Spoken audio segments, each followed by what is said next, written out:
FIFA and UEFA have suspended all Russian teams from their competitions effective immediately.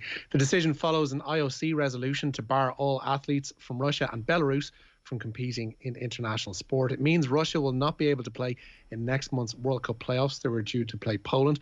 Spartak Moscow have been expelled from the Europa League, with RB Leipzig through instead to the quarter-finals. A decision on Russia's involvement in this summer's Women's European Championships will be made at a later date. UEFA has also cancelled its sponsorship deal with the Russian energy firm Gazprom, worth north of €40 million a season. Schalke have also done the same today. Just last night, FIFA claimed Russia would be able to play at neutral venues, but not under the Russian flag nor the Russian name. Earlier today, the FAI said that no Republic of Ireland team will play Russia until further notice. They are following in the footsteps of several national associations. I'm sure you were watching that story develop all day. Rich, thoughts? Yeah, it basically shows what a weak decision last night FIFA had come to, and there's obviously myriad reasons for that, and the money is probably chief among them. But they were left with no other option today once the IOC, of all people, who will take a softly approach to pretty much anything so as to not be viewed as political, decided that all Russian athletes, all Belarusian athletes, because of their support of the invasion, should be booted out of international competition. So FIFA had no road left to travel on this. Poland had made it clear, even after last night's really weak announcement from FIFA about the neutral venues and neutral flags and all that nonsense, that Poland would not be playing any hue of a Russian team. Similarly, the Czech Republic and Sweden, in the same path of that playoff draw, wouldn't be involved against any Russian side. And then you've got loads of federations, be it Norway, be it ourselves, be it England, sundry others, who said that no matter what the level, whether it's futsal, women's football, beach football, whatever, under 19s, under 18s, they're not going to be playing Russia. So FIFA had been left with no option here, but it shows how weak they've had. They were appalling in their response to all of this, and this is too little too late. As regards UEFA, I mean, this is just following on essentially on what they'd built already, and you can't really blame them. They've done everything that's asked of them. They've cut ties with Gazprom. You would hope that this just carries through. Like, this can't just be a situation where Russia withdraw their forces from Ukraine and suddenly it's everybody back in the pool. There needs to be some long-lasting repercussions for this. Namely, keep the neutral thing might have to stay. Obviously, they're looking into the summer at Russia women's team competing in the Euros in England. Like, that can't happen. Like, regardless of what happens in the next couple of weeks, especially if it turns out the positive side, there needs to be some long-lasting repercussions for this. And sporting repercussions are just the minor level of that. It does seem, Adrian, FIFA have been shamed into action here, and they were left with no option. I mean, initially their council on the Russia-Poland match said neutral venue, and it won't be against Russia, it'll be against the Football Union of Russia, akin to the Olympics having let's call them Russia, but not call them Russia kind of a situation. And the Polish FA responded. Their president was very strong. He said, this is unacceptable. We're not interested in the game of appearances. And he called on the expulsion of Russia and said, we are not playing against Russia. And then the Swedes and the Czechs came in very strongly behind Poland with similar views. And of course, those four teams are linked in this World Cup playoff situation. Now, once that happened, and then the other FAs came in this morning, once that happened, FIFA had no option, because you can't have a World Cup without these other nations involved. And even FIFA couldn't take the side of Russia on that point of principle. So they've been utterly shamed into action laterally on this Monday and deserve next to no credit for it. Totally agree with that.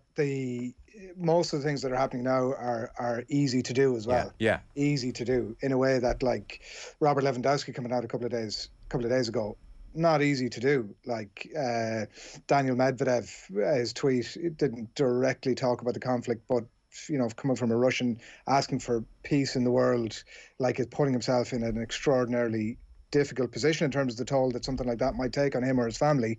The leadership about that stuff, what's happening at the minute, and I know Richie's right. Like, I mean, I think in terms of the Gazprom bit, it takes a few days to unwind that commercial bit. I would understand to some degree why that's not something you can, well, it was blatantly obvious it had to happen. Yeah. It can take a couple of days to unwind something like that. But also, I would still say an easy decision, because for a myriad of reasons, clearly, but they will be getting huge pressure, I'm sure, commercially as well, from other brands involved in European football, that they didn't want to be sitting aside a brand like that. And ultimately, even if they were of a mind, and of course they weren't, to keep Gazprom involved financially, actually, at the end of the day, it wouldn't have made any sense.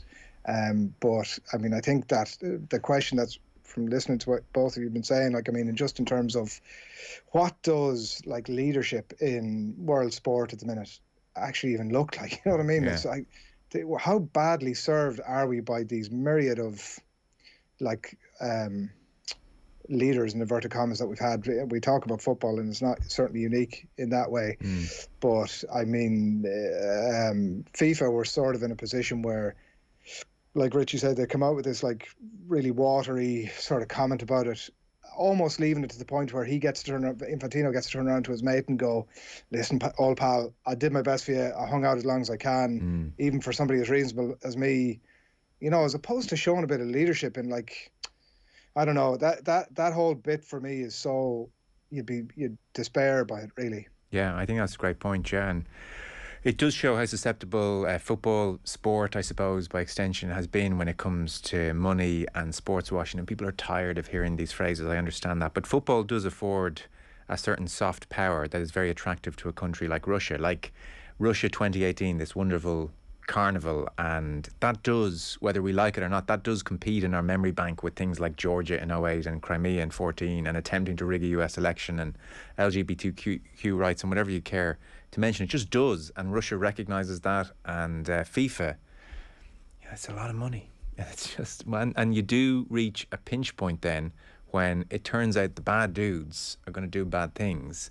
Your morality is compromised, and for FIFA, for the IOC at times, it's badly compromised, and none of us are surprised. Like, we all understand what's happened here and how complicated Gianni Infantino's life has been over the last week, but we don't have to respect it. We don't have to think it's a good state of affairs. Football sport just follows the money, takes the money, and then when bad things happen, it gets tricky.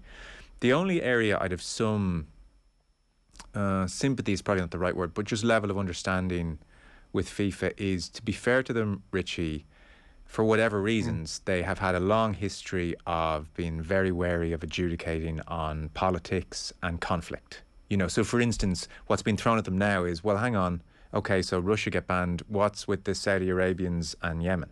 Why not that conflict? And I think FIFA have always been wary of trying to go down that line, because when you get into the greyer areas, it does get very tricky, and I can accept that to a point as well.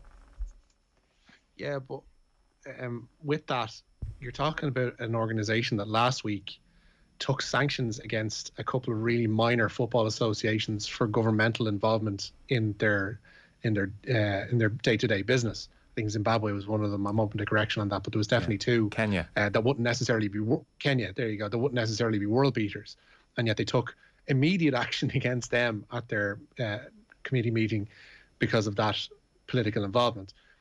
Similarly, you have others, like I was following the Chris Hughton saga with Ghana recently, pretty closely, and their government is directly involved, or was directly involved in appointing their management team. So FIFA have a real, we'll take this, we won't take this. They'll get involved when they want to. They won't get involved when it suits them, and they've been really weak on this. I keep going back to that word, but it's true. Like, when you look at Infantino's press conference when Rob Harris put that question to him last week about would he be withdrawing the order of friendship from Vladimir Putin over his involvement in the Russian invasion, and he gave another wishy-washy answer, and he says, we like to stay out of political matters and all this. And yet Infantino in particular is so keen to be pictured beside these political heavyweights, and whatever their current state, whether they're a benign force in the world or whether they're someone like Putin, he is all too happy to go and fraternize with these people, and they are political people. So you can't then turn around and say that you're not going to take action because one country is invading another. And like, you can even go back to, like, when was the last time Shakhtar Donetsk were able to play a Champions League game in Donetsk? They've been based out of Kiev and other Ukrainian cities for the last while because of a lack of will to get anything done from political forces, not just footballing forces, from political forces, to get anything done to properly resolve issues in Ukraine and Russian involvement in Ukraine. So FIFA have done the bare minimum. Yeah. No, they've done the absolute bare minimum, and they've done it way too late, and deserve, as Adrian says, zero praise for this. It's just thankful that they finally made a call on it. So the likes of Poland, Czech Republic and Sweden can actually have a path forward from March onwards towards, Qatar. of all places in the winter. No, I agree with you. Look, when I asked that question, I was really like Mike Lowry passing the ball to James Lowe when I was on a hat trick. I was just setting you up. Graham says there's a part of me that's disappointed that FIFA caved. We needed a catalyst to break the game away from them. A mass withdrawal from the World Cup would be no harm. Yeah, I was kind of hoping for something similar. Like, I mean, it really did capture the situation FIFA find themselves in when they were like, should we ban the corrupt government that took the last World Cup from competing at the next World Cup, which is in Qatar, which was also corruptly bought and has human rights abuses because they've invaded another country. I mean, even that sentence was glorious in its own way.